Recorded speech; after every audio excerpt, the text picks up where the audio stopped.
نام حاجرہ۔ حاجرہ نام کا کیا مطلب ہے؟ حاجرہ کی زبان کا لفظ ہے۔ حاجرہ ایک اسلامی بہترین نام ہے۔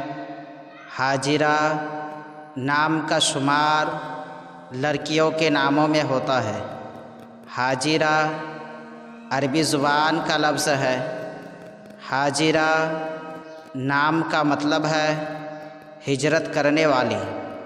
سیدنا ابراہیم کی جوزہ اور سیدنا اسماعیل کی والدہ کا نام حاجرہ ہے۔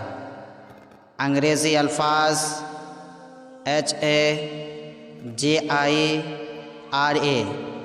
حاجرہ، نام حاجرہ، زبان عربی، معنی ہجرت کرنے والی، عدد نمبر 7۔